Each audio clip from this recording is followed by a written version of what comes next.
राजेश जी, पंजाब से। राधा वल्लभ शीरी रोज। गुरुदेव भगवान आपके चरणों में कोटि कोटि प्रणाम। गुरुदेव भगवान पिछले 25-30 सालों से रोज मदिरा मांस का सेवन करता था। 6 महीने पहले आपके दर्शन करके गया, वो सब कुछ छूट गया। आपके दर्शन मात्र से ये चमत्कार हुआ। अब आपके वचन के अनुसार चलने का निरंतर प्रयास कर रहा हूँ और नाम जप की कोशिश भी कर रहा हूँ। गुरुदेव भगवान, ये मेरे किसी पुण्य कर्म के फल था या कुछ और कारण था? अब आगे क्या भगवान मेरी इसी तरह हाथ पकड़कर अपने तक ले जाएंगे? जब किसी जीव पर भगवान की कृपा होती है, पुण्य से संत महापुरुषों का तो मिलन नहीं होता। पुण्य में इतनी ताकत ही नहीं है। और आप खुद अंदर से बताइए, ऐसा कौन सा पुण्य किया है? नहीं, जब मदिरा पान कर रहे हैं, मांस खा रहे हैं, तो फिर व्यभिचार भी हो रहा है, मानसिक शारीरिक, तो इनमें पुण्य बनने की संभावना तो रह नहीं गई। इसमें कृपा होती। जैसे अपने बेटे को मलिन देखकर माँ जबरदस्ती उसे स्नान गृह में ले जाकर स्नान कराती है, ऐसे प्रभु हमारे पिता हैं, हमारे स्वामी हैं, परम ईश्वर हैं। वो हमारी दुर्दशा देखकर कृपा कर दिए और मुझे स्नान गृह में ले आए संत समागम में। संत समागम से हमारा स्नान होता है, हमारे दुर्गुण दूर होते हैं। जैसे माँ मल करके सब जो लगा हुआ मल हटा देती है, ऐसे सत्संग निर्मल करता है। दर्शन से, संभाषण से, स्पर्श से, 3 प्रकार से और एक आंतरिक संकल्प से, 4 प्रकार से धुलाई होती है। संत का संकल्प हो जाना, दर्शन हो जाना, दरस परस अगनास बास निज संग करो दिन, 3 मुख हरिजस सुनत श्रवण मानो न तृपित छिन। दरस जैसे दर्शन हुआ, परिवर्तन। परस उनकी चरण रज छूली या किसी तरह उनका स्पर्श हो गया।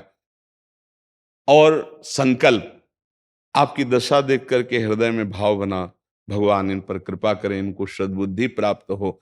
और प्रवचन, उनके वचन, कान में वचन गए, एकदम मन में आया कि अब लो नशानी अब ना नशयो, बहुत पाप किया, अब नहीं करूंगा, अब तो सही ढंग से चल। ये धुलाई शुरू हो जाती है। ये कृपा से होती है। जहां कहीं हमने पाया तो कृपा शब्द पाया कि अब मुझ भाव भरोस हनुमंता, बिनु हरि कृपा मिले नहीं संत। और जब द्रवहि दीन दयालु राघो, तो साधु संगति पाइए।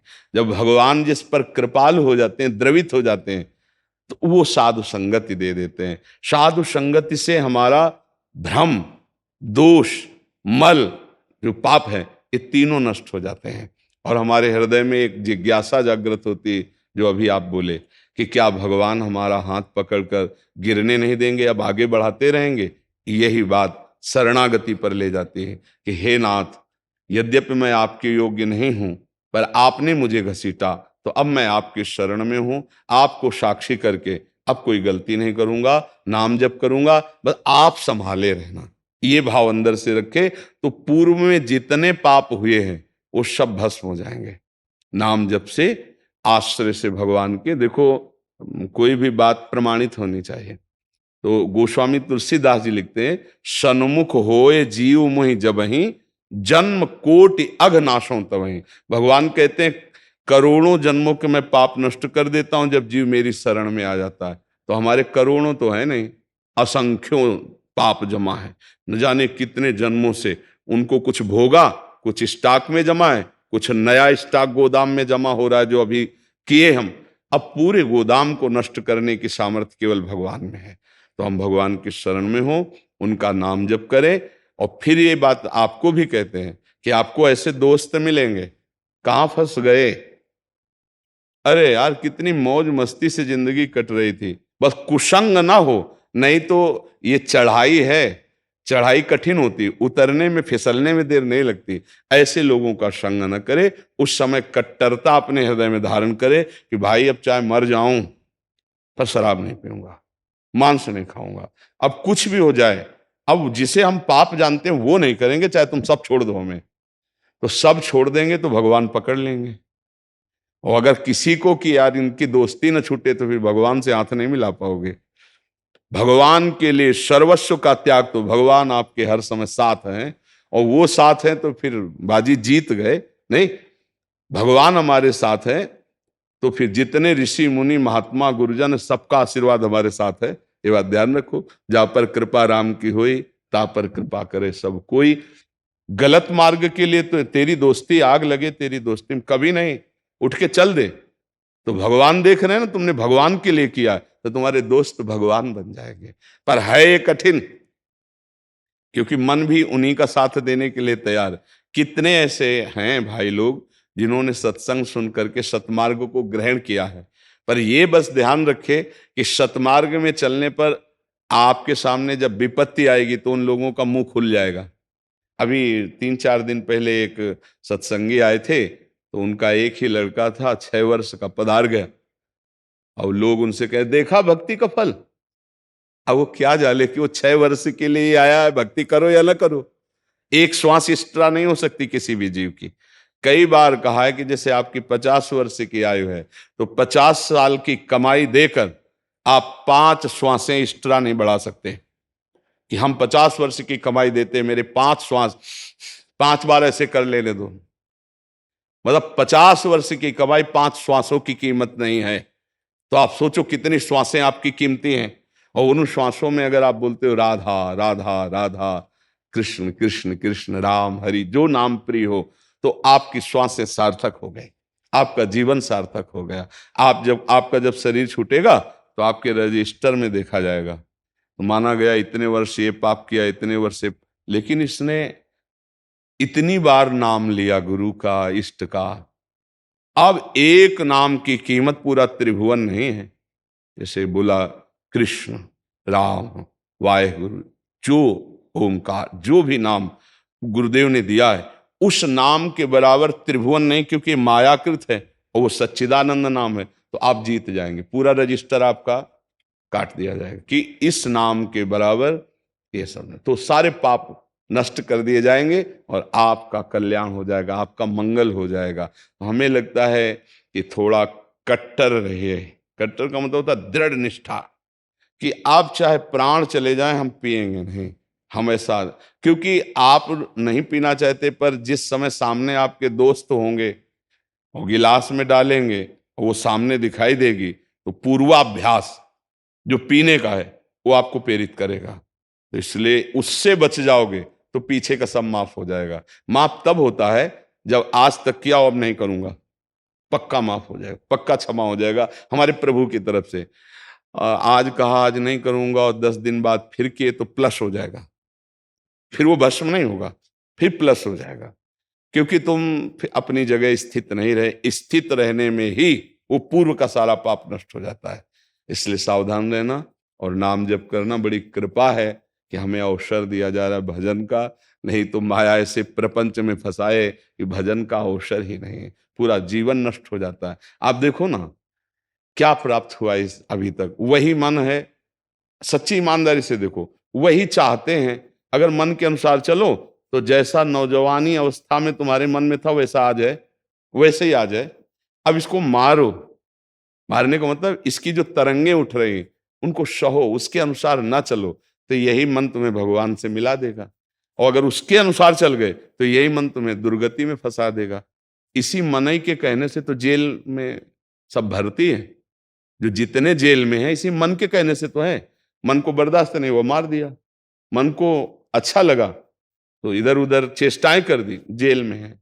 इसी मन के कारण तो हमारी दुर्गति है, इसी मन के कारण तो हम नाना प्रकार के रोगों से ग्रसित हो गए, क्योंकि इसने ऐसे पाप करवा दिए। अब इस मन को सुधार करना है। मन की जो बात सही हो वो माननी है और जो गलत है वो नहीं माननी है। और ये सामर्थ्य ना मानने की नाम जप से आएगी, दूसरा कोई उपाय नहीं। अगर नाम जप नहीं तो केवल बातों से मन रुकने वाला नहीं, जब नाम जप होगा तब आप रोक लेंगे। नहीं, अब वो कह रहा है कि नहीं इसमें बड़ा सुख मिलेगा, राधा राधा राधा राधा, नाम जब चल रहा है वो तुम्हें गिरा नहीं पाएगा, और अगर नाम छूट गया तो गिरा देगा। बस इसकी पहचान करनी है कि ये गलत प्रेरणा दे रहा है या सही। सही प्रेरणा में सपोर्ट, गलत प्रेरणा में विरोध नहीं करना। मुझे अय मन तुमने जो आज तक काम मैंने किया अब नहीं करूंगा। अब कोई बहादुर इतना बोल सकता है नहीं, जहां मन कुछ पेश किया तो हमें लगता है वो मेरी मांग है, अगर नहीं मिलेगी तो मैं अशांत हो जाऊंगा, मैं परेशान हो जाऊंगा। इसी चाल से हर जीव को मन फंसा है। अगर नहीं दोगे उसको गंदी बात तो तुम आनंद में डूब जाओगे, और अगर दे दिया तो परेशान कर देगा। और बुद्धि क्या कहती है, अगर नहीं दिया तो ये परेशान कर देगा, और अगर दे दिया तो शांति मिल जाएगी। उल्टा सलाह देती है बुद्धि और हम फंस जाते हैं। इसलिए नाम जप करो, अच्छी हिम्मत रखो, इस भुलावे में अब ना फंसा जाए। हम सब भगवान की कृपा से इससे जीता जा सकता है। ये बहुत जोर का भुलावा है, बड़े बड़े भूल जाते हैं जी। आकाश जी जम्मू से। श्री हरिवंश महाराज जी। श्री हरिवंश महाराज जी, आपके चरणों में कोटि कोटि प्रणाम। महाराज जी, सुना है कि माता की मार और गुरु की फटकार दोनों प्रसाद होता है। महाराज जी, माँ की मार तो मिली है पर कभी गुरुदेव की फटकार नहीं मिली। तो गुरुदेव की फटकार पाना चाहते हो क्या? है महाराज जी, काफी जनों का ऐसे जो शिष्य परिकर, उनका प्रश्न ये रहता है कि महाराज जी तो बोलते हैं कि गुरुदेव के शासन होना चाहिए। अगर सत्संग सुनो तो रोज चाटा लगेगा। आप देखो, सुनो एकाग्रता से तो आपको यही लगेगा कि मुझे ही पीटा जा रहा है। गुरुदेव की मार वचनों की होती है, थप्पड़ों की नहीं होती, नहीं ना।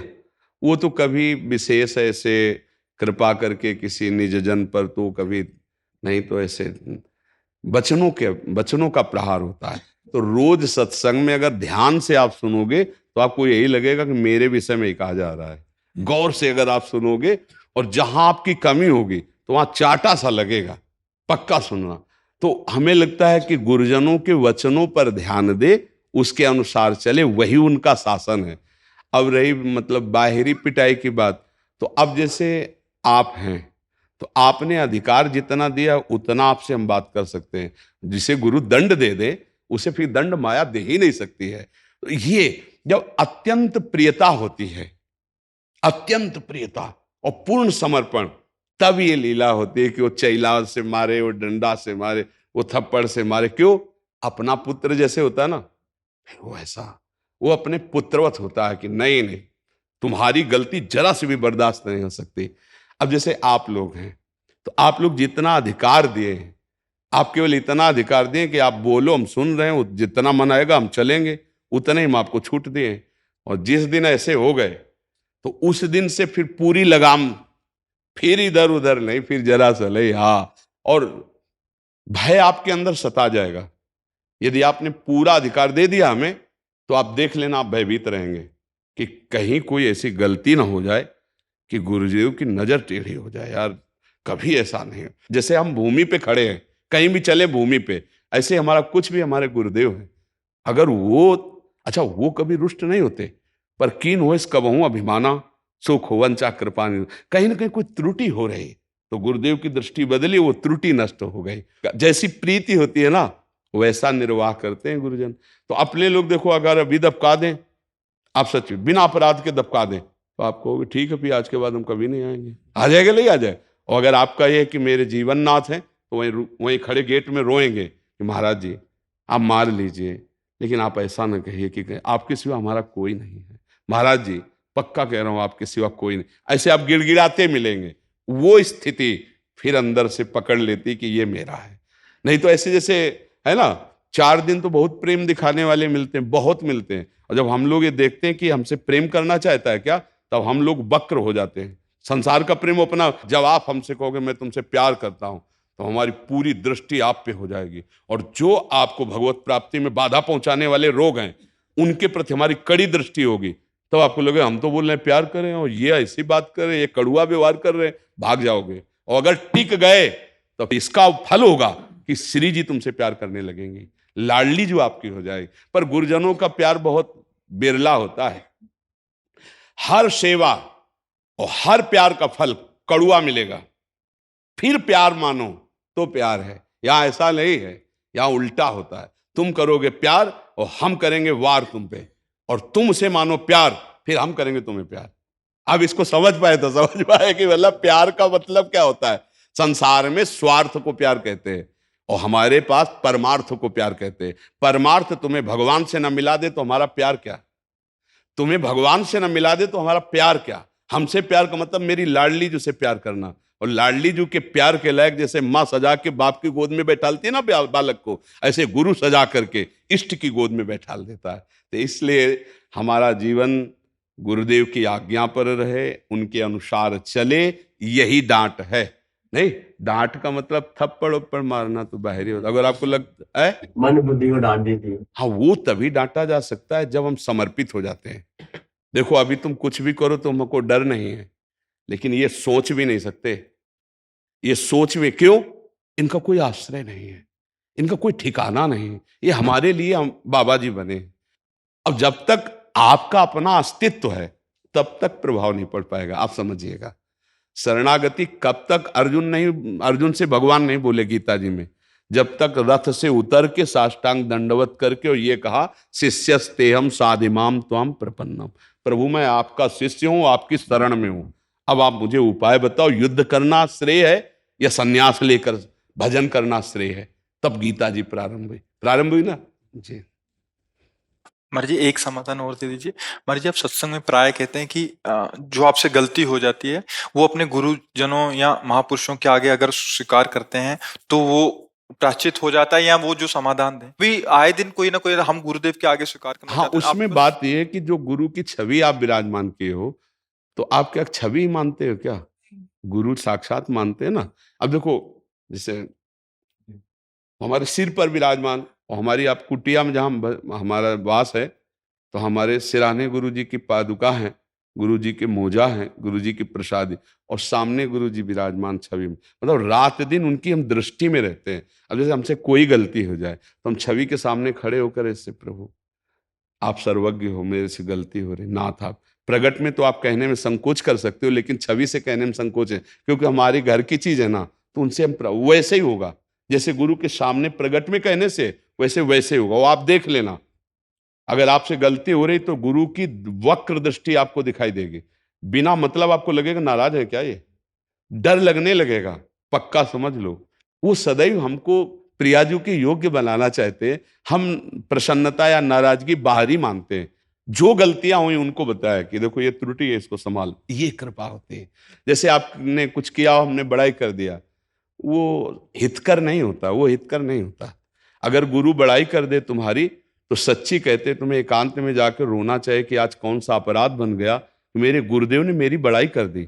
और जब गुरु जी आपको डांट दे, निंदा कर दे, तो जान लेना कि निहाल कर दिया गुरु जी, किसी बहुत बड़े प्रारब्ध का नाश कर दिया, और किसी बहुत बड़ी घटना का नाश कर दिया गुरुदेव ने। तो ऐसे भाव से चला जाता है। तो मन बुद्धि अब गुरुदेव को दे दो तो डांट लगे, मन बुद्धि को बहुत बुरी तरह डांट लगती है।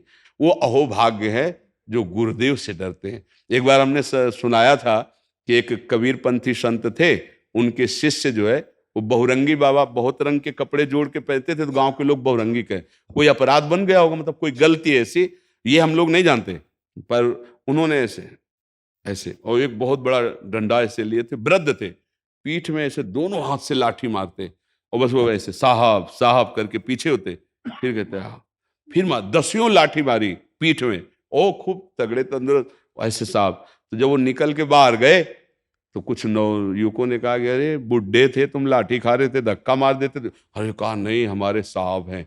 और जब हम गुरुजी से एक दिन ये बताया तो उन्होंने कहा धन्य है वो शिष्य जो गुरुदेव के प्रति ऐसा समर्पण, बोले उसे माया कभी दंडित नहीं कर सकती, काल कभी उसे दंड नहीं दे सकता। खूब नाम जप करो। गलत आचरण जब करने जा रहे हो उस समय देखो कि तुम्हें गुरुदेव देख रहे हैं, बस बच जाओगे।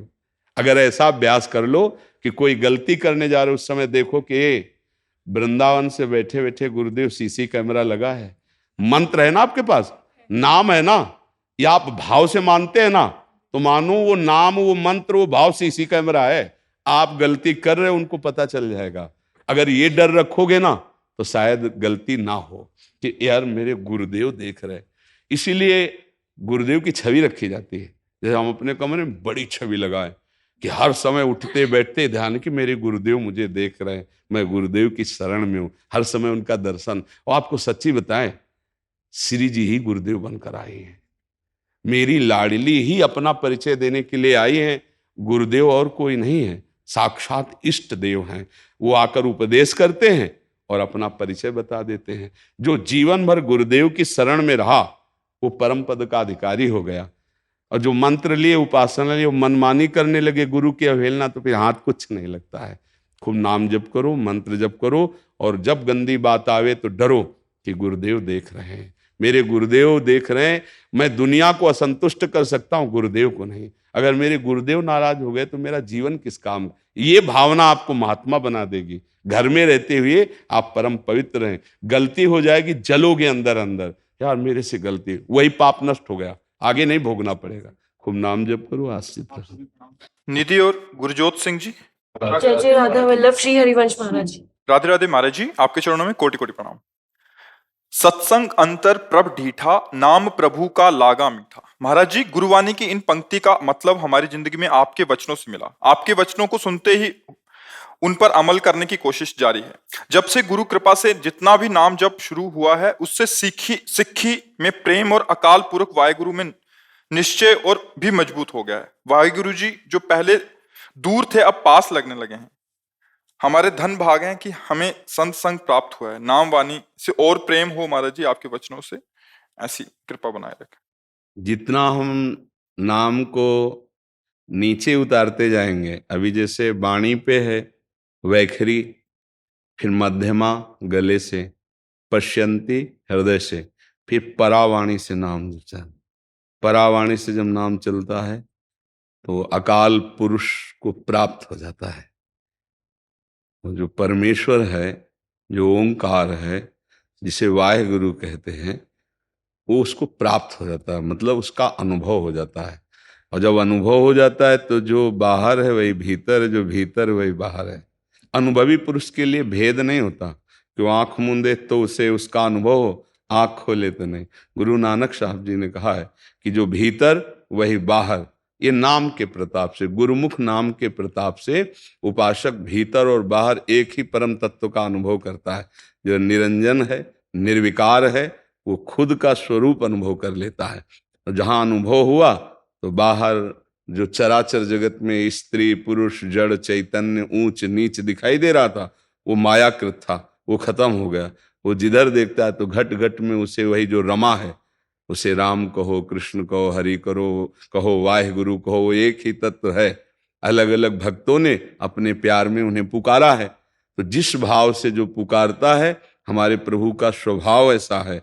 ये यथा माम प्रपद्यन्ते तास तथैव भजाम्यहम्। यदि आप उनको साकार मान करके तो आपको साकार दर्शन देंगे, निराकार मान करके तो निराकार अनुभव कराएंगे, सर्वव्यापी तो सर्वव्यापी, हृदय विहारी तो हृदय विहारी। जैसे भाव से प्रभु को भजे, प्रभु वैसा ही अनुभव करा देते हैं। गुरु रूप से भजे गुरु रूप से, पुत्र रूप से भजे वो पुत्र रूप से, पिता रूप से भजे पिता रूप से, स्वामी रूप से भजे स्वामी रूप से, और सेवक रूप से भजे तो सेवक रूप से। हमारे भगवान का ऐसा, परमेश्वर का ऐसा प्रभाव है कि जैसे जैसे संतों ने भजा वैसे वैसे प्रभु ने अनुभव कराया। तो हम कोशिश करें कि जिह्वा से नाम निरंतर, फिर वो हमारे गले से चले, जिसे उपांशु कहते हैं, जिसे मध्यमा वाणी कहते हैं। फिर पश्यंती में जप किया नहीं जाता, वो देख रहा है, हृदय में हो रहा है। और परावाणी में तो फिर स्फुरित होता है, रोम रोम रग रग सब नाममय हो जाता है। उसकी त्वचा में, उसके रोम रोम में नाम का प्रभाव जागृत हो जाता है। ऐसे महापुरुष का दर्शन, स्पर्श, संभाषण वो निश्चित भगवान में उसकी रति प्रदान कर देता है, नाम में रति प्रदान कर देता है। बस इसके लिए हम ये सावधान रहें कि हमें चाहे जितना गुस्सा दिलाया जाए, हम अपने भजन का प्रयोग किसी का अमंगल करने में ना कर दें। प्रयोग का ऐसे होता है, या आपने हमारा अपमान किया, बहुत गाली दी, बहुत कष्ट दिया कि हम सह नहीं पा रहे, और अंदर से मनाया कि तुम्हारा नाश होना चाहिए, दंड होना, तो आपके पास नाम चल रहा है, जितना नाम चल रहा है उसके प्रभाव से उसकी हानि शुरू हो जाएगी। पर उसकी हानि जो होगी उससे ज्यादा हमारी हानि हो गई कि हमारा जो भजन उस महामहिम प्रभु को प्राप्त करने के लिए था, वो ऐसे प्रयोग हो गया। दूसरा, कोई प्रियजन है, आप उसे बहुत दुखी देख रहे हैं, तो आप प्रार्थना कर दीजिए, अपने भजन का प्रयोग नहीं। उसे वरदान कहते हैं, ना किसी को वरदान, ना किसी को शाप। हम अपने भजन का प्रभाव सर्व मंगल के लिए करते हैं। सब रूपों में मेरा प्रभु विराजमान है, उसी को प्रदान करते हैं। शरीर का सुख दुख ये सब प्राणी को भोगना पड़ता है, क्योंकि उसने कर्म किए, तो ये शरीर भी भोगे और अन्य शरीर भी भोगे। हमारा परम मंगल है भाव कि आपकी चित्त वृत्ति बदले और परमात्मा में लगे, यही भजन का हमारे फल है। जैसे किसी को लगता है कि साधु समागम में हम जाएंगे तो हमारा रोग नष्ट हो जाएगा, हमारे कामनाएं की पूर्ति हो जाएगी, क्योंकि कल्पतरु और साधु महात्मा एक जैसे कहे गए हैं अगर भजन में है तो। जैसे हम कल्पतरु के नीचे जाएं और हम मांगे कि हमें अमुक वस्तु वो प्रदान कर देगा, लेकिन वो वस्तु जब स्वयं कल्पतरु नाशवान है तो उसकी दी हुई वस्तु कैसे अमर हो सकती है? वो कुछ क्षण रहेगी फिर नष्ट हो जाएगी। तो मिला क्या? हमें ऐसी वस्तु चाहिए जो कभी नष्ट ना हो, वो है परमेश्वर, वो है परमात्मानंद। अच्छा, अगर वस्तु के भोग से हमें शांति मिल जाती, तृप्ति मिल जाती तो भी है। जो वस्तु हम संत से या भगवंत से मांग रहे हैं वो वस्तु किसी के पास है पर वो भी अतृप्त है, इसका मतलब वो वस्तु हमें तृप्ति नहीं प्रदान करेगी, तृप्ति परमानंद प्रदान करेगी। और वो परमानंद भगवान नाम जप से आता है, भगवत स्मृति से आता है। एक तार नाम जप करे।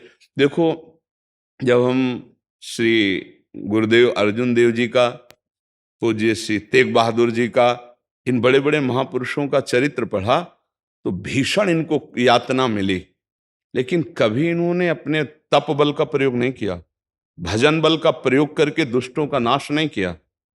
तेरा किया मीठा लागे, मतलब कितनी बड़ी बात कि उनमें इतना भजन बल है, गुरु हैं वो, कि वो चाहते थे विधर्मियों को अपने भजन से भस्म कर देते जो उनको पीड़ा पहुंचा रहे हैं, लेकिन पीड़ा सह ली, शरीर पूरा कर दिया पर किसी को कष्ट नहीं दिया। आज हम उनका गुणगान करते हैं, माथा उनके चरणों में रखते हैं कि ऐसी सामर्थ्य किंचन मात्र हम लोगों को भी मिले। जरा सी हमें कोई परेशानी होती तो हम भक्ति छोड़ देते हैं, और इन महापुरुषों की कितनी भीषण कष्ट दिया गया, लेकिन उन्होंने ना अपने धर्म को छोड़ा, ना भक्ति को छोड़ा, शरीर छोड़ दिया। तो आज हम उनका हृदय से आदर करते हैं, उनके बिके हुए दास हैं कि इन महापुरुषों का थोड़ा अंश भजन का, भगवत निष्ठा का, भगवत प्रेम का हमारे अंदर आ जाए।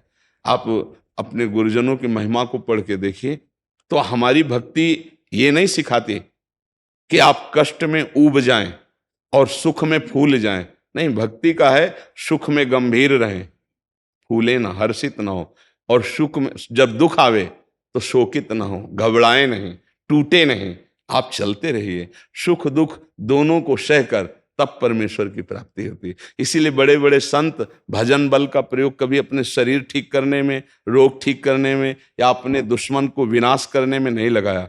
शरीर से जरूर चेष्टा कर दी धर्म रक्षा के लिए, लेकिन भजन का प्रयोग नहीं किया। ये परम चतुरता होती है, भजन का प्रयोग केवल परमेश्वर की प्रसन्नता के लिए, तब ये संसार समुद्र से वो मुक्त हो जाता है। नहीं तो आपको सच्ची कहते हैं, गुरु गोविंद सिंह आदि इन महापुरुषों में इतनी सामर्थ्य थी कि जैसे उनके बालक सुनवाए जा रहे हैं, भस्म कर दें उन विरोधियों को। लेकिन मतलब गजब की निष्ठा महापुरुषों में प्रकट हुई, उन्होंने सहा लेकिन धर्म नहीं त्यागा, भजन का प्रयोग नहीं किया। ये बात समझ लो। श्री गुरुदेव अर्जुन देव जी के चरित्र में उसमें गीता प्रेस से प्रकाशित उसमें पढ़ा था कि एक काबुल का फकीर प्रकट हुआ जब कष्ट दिया जा रहा था गुरु अर्जुन देव जी को। तो उन्होंने कहा कि गुरुदेव, मैं आपकी सामर्थ्य को जानता हूं, यदि आप अपने भजन का बल प्रयोग करें तो इन दुष्टों का विनाश हो जाए, आप क्यों नहीं कर रहे हैं? या तो मुझे आदेश कीजिए, मैं भस्म करूं। अव्यक्त महापुरुष प्रकट हुए थे। तो उनका नहीं, तब कहा था तेरा किया मीठा लगे। नहीं, मेरा जो प्रभु है, स्वामी परमेश्वर है, वो जैसा विधान कर रहा है हमको बहुत अच्छा लग रहा है, हमको कोई बुरा नहीं। मतलब गजब की बात है कि पूरे शरीर में तपती हुई बालू डाली जाती है कि छाले फफोले पड़ जाते हैं, तपते हुए तवे पर बैठा ले जाते हैं, कितना कष्ट दिया जाता है, आह नहीं। ये भक्ति सिखाती है, ये भक्ति का बल है। पर ऐसी भक्ति कौन करना चाहता है? कोई बिरला कर। नहीं तो ये है कि हम भगवान का भजन करें, हमारी कामनाओं की पूर्ति हो जाए, दुख कभी मिले ना। एक स्थिति आएगी ऐसा कि आपकी सारी कामनाएं पूर्ण हो जाएंगी, दुख नहीं मिलेगा, परम सुख मिलेगा, पर उसके लिए इंतजार करो। एक किसान फसल बोता है, इंतजार करता है। आप नाम जप करें, इंतजार करो, आपके दुखों का नाश होगा। पर हम धैर्य न छोड़ें। कोई ऐसी विपत्ति आ जाए तो हम अपने नाम को न छोड़ दें कि नाम ने विपत्ति तो दूर नहीं की और मैं खूब नाम जप कर रहा हूं। अगर इन बातों से पुष्ट रहे तो धीरे धीरे नाम वैखरी से उपांश में, उपांश से मानसिक में, मानसिक से परावाणी में, परावाणी में अजपा जाप होता है, वो जपता नहीं है। स्वाभाविक निकलता रहता है। और जब स्वाभाविक स्थिति आ जाती तब वो महागुरु हो जाता है, तब वो परम परमेश्वर को प्राप्त कर लेता है। तब इस शरीर में रहते हुए भी उस शरीर से परे होता है, शरीर का कोई राग नहीं रहता है। पर इतनी स्थिति पहुंचने तक धैर्य पूर्वक चलता रहे। बड़े कृपा पात्र हो वाहेगुरु के कि आप नाम में लग गए, नहीं तो हम सुनते जरूर हैं लेकिन उसको अपने जीवन में नहीं उतारते। जो जीवन में उतारते हैं उनका जीवन सफल हो गया। देखो मृत्यु तो आनी है, किस दिन आनी किस क्षण आनी पता नहीं, पर कमा के जाओ ना, गंवा के क्यों जाओ।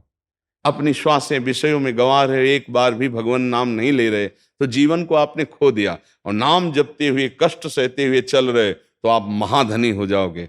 अंतिम फाइनल देखा जाता है।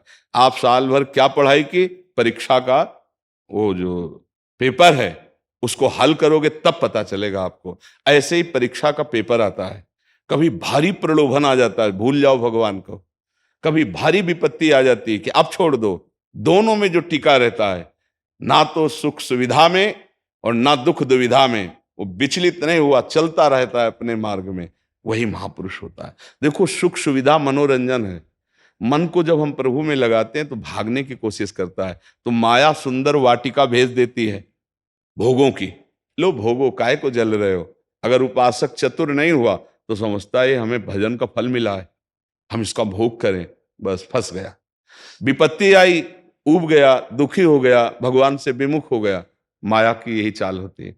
ना दुख दुविधा में हमें भ्रमित होना है और ना सुख सुविधा में, तो वो उस अकाल पुरुष को प्राप्त हो जाता है। खूब नाम जप करो भैया, बड़ा हृदय प्रसन्न होता है जब कोई ये कहता है मैं नाम जप कर रहा हूँ और भगवान की आज्ञा में चल रहा हूँ, गुरुवाणी की आज्ञा में चल रहा हूँ, तो लगता है जीवन निहाल हो गया।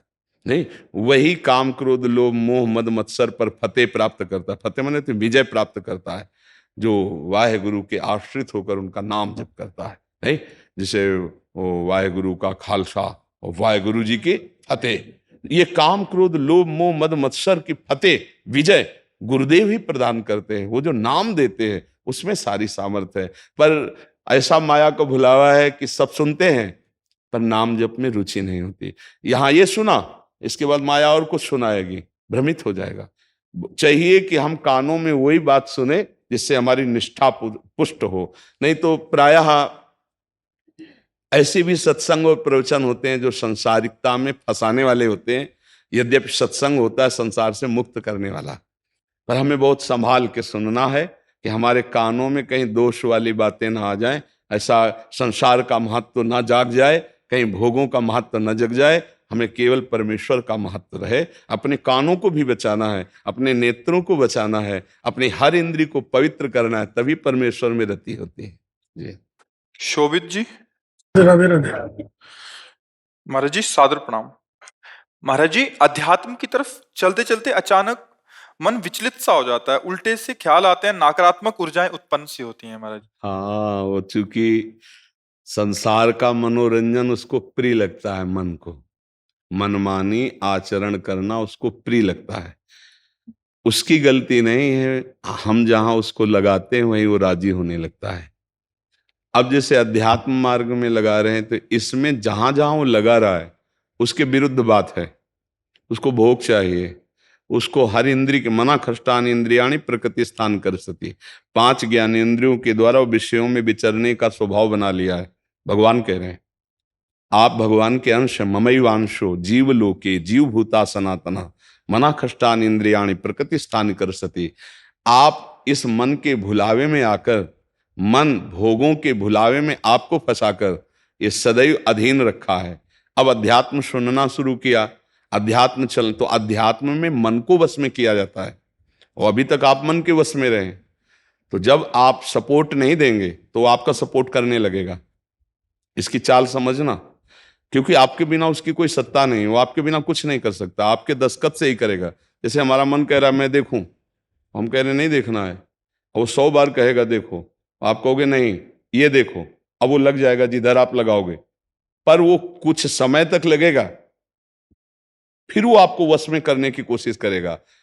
और वो जब आप ना करेंगे तो आपको जलाएगा। अगर उस जलन को सह गए तो मन को अधीन कर लेंगे, और नहीं सह गए तो मन आपको अधीन कर लेगा। ये खेल चल रहा है। प्रायः सब मन के अधीन ही होते हैं। मन को कोई चेला बनाने वही सच्चा गुरु। दूसरों को तो चेला बनाना सहज है, मन को जो चेला बना ले वही सच्चा गुरु। मन ने सबको चेला बना रखा है, नहीं बना रखा? जैसा जैसा कहता है वैसे ही करना पड़ता है। और बड़ा बात यह है कि मन को हम जैसा कहें शास्त्र आज्ञा से वैसा चला ले, सो महात्मा, वही गुरु, वही भक्त। नहीं तो भाई भेष चाहे जो हो, पर मन के अधीनता से मुक्त होना बहुत कठिन होता है। कोई बिरला मन को अधीन करके भगवान की प्राप्ति करता है। तो आप लोग उसी बिरले में हैं, क्योंकि अगर सत्संग मिल रहा है, साधु संग मिल रहा है और अध्यात्म की बातें सुन रहे हैं, अध्यात्म में चल रहे हैं, तो हम ये नहीं कह सकते कि हमारे ऊपर भगवान की कृपा नहीं। कृपा है, पर हमें विचलित नहीं होना। कम से कम ये बात आप स्वीकार करते हैं कि कभी कभी वो हमको गिराने की कोशिश करता है, अर्थात आपका बहुत सहयोग देने लगा है। तो एक समय था कि हम पूरे उसके अधीन थे, आज है कि आधा आधा हो गया है। आधा वो हमारे अधीन हो रहा है, आधा अपने अधीन करना चाहता है। तो चढ़ाई और चढ़ते जाओ, उसके पॉइंट कम करते जाओ, अपने पॉइंट बढ़ाते जाओ कि अब 60%, अब 65%, अब 70%। फिर जिस दिन 100% तो तुम्हारे अधीन हो गया, उसी दिन भगवान के आनंद का जो स्वरूप है वो प्रकाशित कर देगा। अब ये लड़ाई बहुत जोर की है, छोटी मोटी लड़ाई नहीं है। वो छोटा मोटा शक्तिशाली नहीं, बहुत शक्तिशाली है। क्या? आपको सपोर्ट देगा, राधा राधा राधा, फिर धीरे से आपके सामने रखेगा। देखो इतने दिन जब करते हुआ कोई सुख तो नहीं मिल रहा, इसको भोगो, अभी आनंद आ जाएगा। और देखो ये भोग आपके पास व्यवस्थित है, देखो ना, अभी आनंद आ जाएगा। अच्छा, अब रुका राधा नाम, अब वो उस भोग में ले गया। अब राधा नाम जपना चाहोगे तो अच्छा नहीं लगेगा, अरुचि, वो अपने अधीन करता चला जाएगा। कोई विवेकवान गुरु कृपा पात्र इसकी ये चाल समझ जाता है, अरे अरे मुझे तो पुनः फंसा रहा है, गिरा रहा है। नहीं नहीं नहीं, राधा राधा राधा राधा राधा राधा राधा राधा राधा, तब बचा जा सकता है। ये बहुत प्रवीण है मन, बहुत फुसला के फंसाता है। ऐसे ही फंसाता है कि देखो देख लेंगे, छुएंगे थोड़ी, नजदीक पहुंचा जिस विषय का, छू लेंगे, कुछ होगा थोड़ी। और धीरे धीरे धीरे वो तुम्हें लगेगा कि यार गलती हो गई, ऐसा क्यों हो गया, ऐसा यूं हो गया कि उसकी चाल को नहीं समझ पाए हम, उसकी चाल को नहीं समझ पाए। हर एक इंद्री के साथ ये जुड़ा हुआ है। ये सुन लेंगे, ये देख लेंगे, ये छू लेंगे, ये भोग लेंगे। इन्हीं इंद्रियों के कारण हमें परमात्मा प्राप्ति नहीं हो रही। यही इंद्रियां भोगों में फंसाए हुए हैं, और उसका मुखिया ये मन है। और ये बहुत चतुर मंत्री है आपका मंत्री। पर ऐसा समझ लो कि भोला राजा और चतुर मंत्री, तो उसकी दुर्दशा कैसी होती राजा की। जो सलाह देता है वैसे ही कर देता है और वो फंसता चला जाता है। और मंत्री अपने को बलवान बनाकर केवल नाम मात्र का राजा उसको बनाए हुए सारा काम वही कर रहा है। देख लो आप, नाम मात्र के आप जीवात्मा भगवान के अंश हो, सारा काम वही मन कर रहा है। हमारा मन कर रहा है आज ये खाएं तो हम खाएं, नहीं, ये मन की मांग है, तेरी मांग नहीं है। लेकिन ऐसा कौन भेद पैदा कर पाता है? अब मेरा मन कह रहा है आज ये देखा जाए, तो अब भाई देखा जाए। मेरा मन कह रहा है, तो कभी कभी मन अच्छा सपोर्ट करता है। जैसे आपको मन ने ही कहा चलो चलते हैं सत्संग में, बाबा के पास बैठते हैं वृंदावन में, तो अच्छा सपोर्ट दिया ना। वो सपोर्ट ना देता तो आप नहीं आ पाते। बस इसको अच्छे सपोर्ट के पॉइंट में लगाते रहो। और जब बुरा सपोर्ट करे उस समय सहना बहुत कठिन होता है। अगर मन ने ठान लिया कि अब ये करना है और आपने कह दिया ना, तो आपको जलाना शुरू करेगा। और उस जलन को जो सह गया, यम ही न व्यथ्यन्ते ते पुरुषम पुरुषर्षव सम दुखा सुखाधीरम स्वमृतत्वाय कल्पते, उस जलन को जो सह गया सो भगवान को प्राप्त करने की सामर्थ्य रख लेता है। बहुत कठिन है मन की जलन को सहना। बाहर के थप्पड़ सह जाना सही, लेकिन मन के थप्पड़ सहना बहुत कठिन, सबको गिरा देता है। इसका बहुत विचित्र बल होता है और इससे बचने का केवल एक उपाय है, नाम जप ना छूटे और ये स्वीकार मत करो कि मुझे चाहिए। जैसे मन कह रहा है आज उस होटल में चलते हैं, अब रसेंद्री और मन एक हो गया है। अब आपको लगता है मेरी मांग है, तो बोले भाई आज मेरा मन कह रहा है यही, आज मेरा मन कह रहा है कि आज उस होटल का भोजन होना चाहिए। अरे तेरा मन कह रहा है, तू खुद कह रहा है, अब उसमें निर्णय करो सही है कि गलत।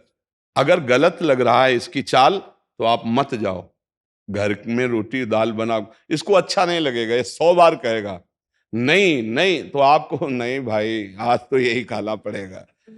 कल भले विचार करेंगे, कल विचार करेंगे आपकी बात पर आज नहीं, आज तो ऐसे बस में करना होता है।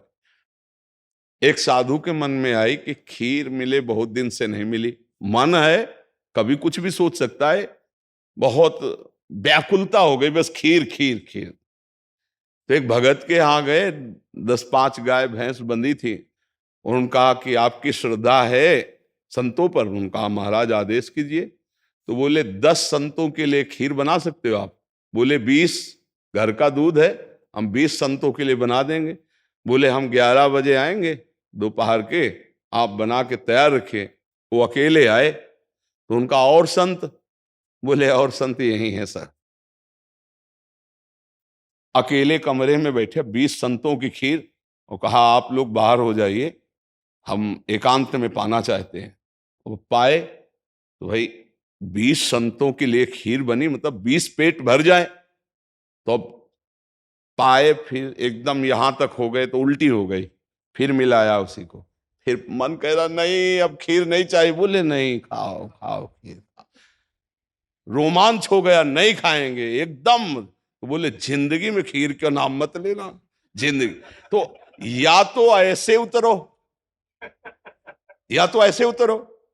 इसको वश में करना बहुत अच्छा, एकदम विरोध भी नहीं कर सकते आप इसका, चल ही नहीं पाओगे, इसका विरोध भी एकदम नहीं कर सकते, सपोर्ट भी करना पड़ेगा। तो अच्छी बात में इसका सपोर्ट करो।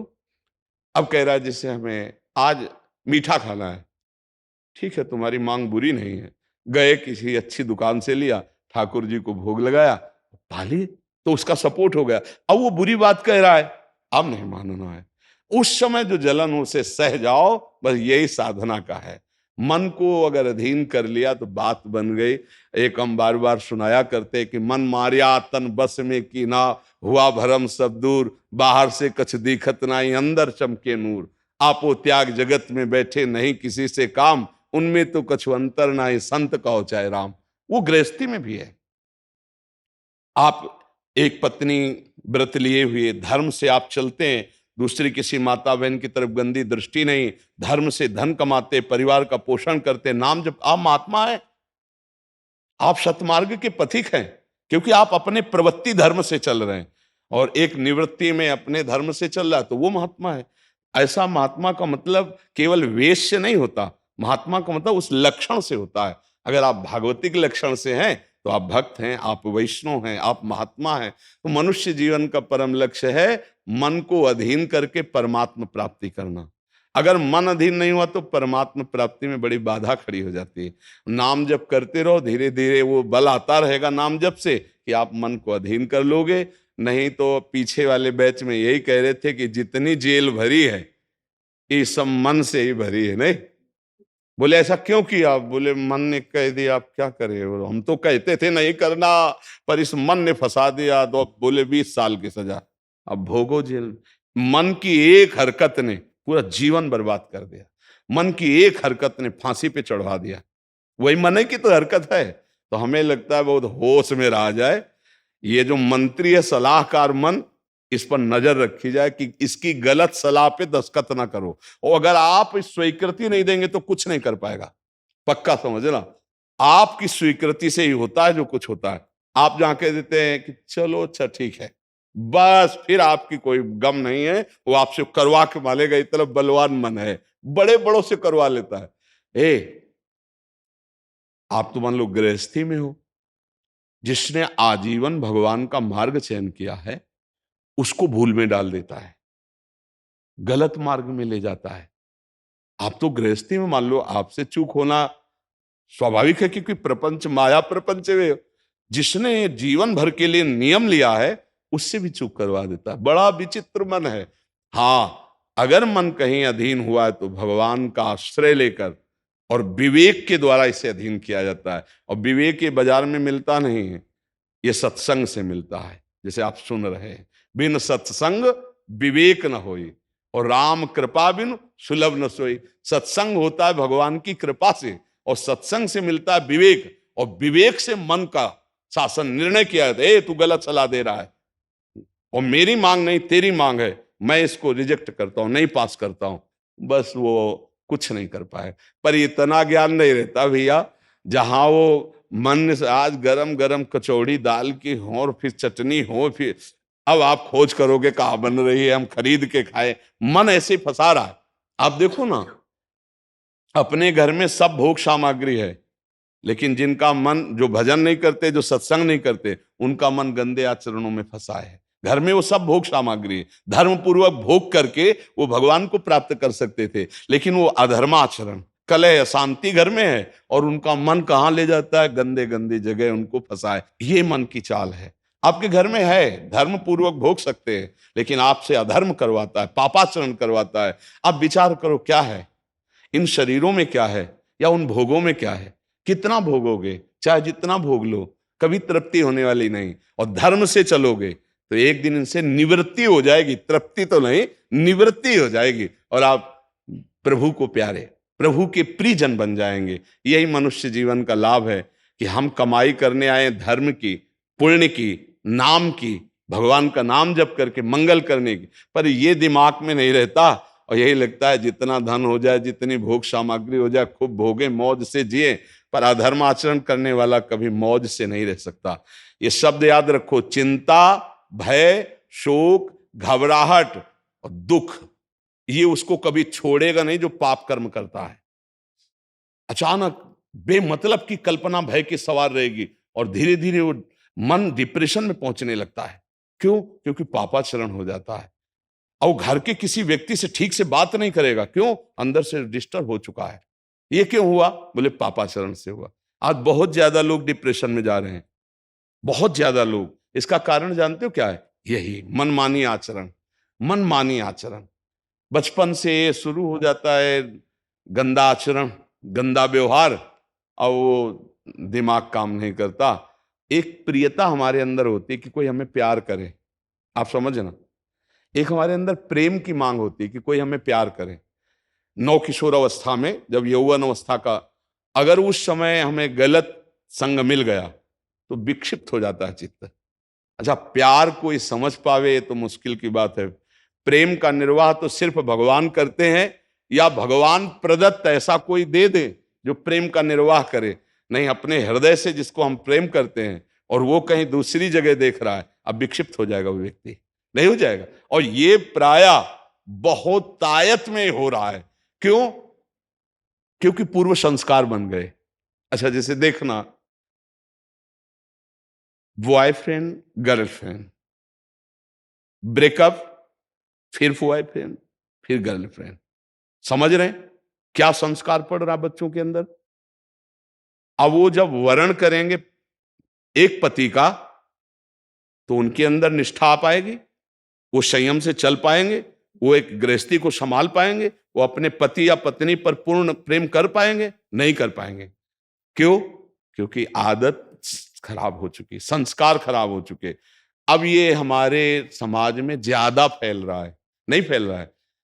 अब जहां मन को संयम में लाने की बात आती है, वहां मन को तो हमने पहले ही रद्दी कागज बना दिया, पहले ही हमने उसको गंदा कर दिया।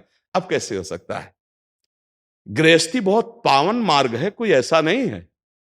मान लो पवित्र शरीर दोनों के हैं और फिर धर्म से ग्रहण किया गया, तो वो फिर एक अच्छी गृहस्थी बनती है। अब पहले ही, इसलिए भाई बहुत संभालने की जरूरत। आप तो बड़े भाग्यशाली जो अध्यात्म में इस बात को समझ रहे, नहीं तो आज हमारा समाज थोड़ा गलत रास्ते की तरफ जा रहा है, गलत मार्ग है जिसको कोई समझ नहीं रहा। हमारे नवीन नवीन बच्चे, नवीन नवीन बच्चियां, नवीन नवीन भाई इस भूल में फंस गए कि ये सुख है और ये भोगना मतलब जीवन का लाभ है, नहीं नहीं नहीं, इसको धर्म के अंतर्गत रखा गया। देखो हमारे शास्त्र में 4 पुरुषार्थ रखे गए, धर्म, अर्थ, काम, मोक्ष। काम कहां है? तीसरे नंबर पे है। पहले में क्या है? धर्म, और आखिरी में क्या है? मोक्ष। जो धर्म से चलता है, धन धर्म से कमाता है, धर्म से काम भोग करता है, वो मोक्ष को प्राप्त हो जाता है। आज 2 बातें हट गई, पहली और आखिरी, धर्म और मोक्ष हट गया, अब अर्थ और काम रह गया, नहीं रह गया, बस यही पशुता बढ़ती चली जा रही है। अब ये संतों की बातें कड़वी लगेंगी समाज को, लेकिन भैया बहुत गलत रास्ते में अपने लोग जा रहे हैं। इससे लौटना अभी संभव है, अभी लौटना संभव है। अगर कदम आगे बढ़ते चले गए तो आप लौट नहीं पाएंगे। आप देखो हमारे नवीन बच्चों में बहुत डिप्रेशन की ये बात आती चली जाए, क्यों? विक्षेप पे विक्षेप पड़ रहा है। अब वो उससे आसक्त है, वो ब्रेकअप हो गया, अब उसका दिमाग पे जो भार पड़ा वो पूरे जीवन की जीवनी शक्ति को नष्ट कर रहा है, चाहे बच्चा हो चाहे बच्ची हो। मतलब कई ऐसी समस्याएं प्रकट हो रही हैं जो अपनी बात कह नहीं सकते हैं, और अंदर ही अंदर वो अपने को खोखला कर लेते हैं। हमें लगता है कि माता पिता को, परिवार को इन समस्याओं से, बच्चों से जुड़कर उनको हटाना चाहिए, उनको शिक्षा देनी चाहिए, उनको ऐसा मित्रवत बल देना चाहिए जिससे उनकी मानसिकता उभरे। अगर ये छूट बनी रही, इसे कहा जाता है दोस्ती, लेकिन भारी दुश्मनी फैल रही है, भारी हमारे जीवन का नाश करने वाली वृत्तियां फैल रही। तो इसलिए इससे बचा जाए और नाम जप किया जाए। अगर मन को छूट मिल जाए तो नरक पहुंचाने की पूरी व्यवस्था कर देगा, मन को छूट मिल जाए तो भारी से भारी अपराध करा देगा और जलाता रहेगा। इसलिए मन को छूट ना दी जाए, और मन को छूट ना दी जाए इसके लिए जो चाहिए विवेक, वो सत्संग सुना जाए, और जो बल चाहिए वो नाम जप किया जाए। नाम का बल और सत्संग का विवेक, ये 2 ही बचा सकते। साधन को हरि भजन है, कै सत्संग सहाय। जी।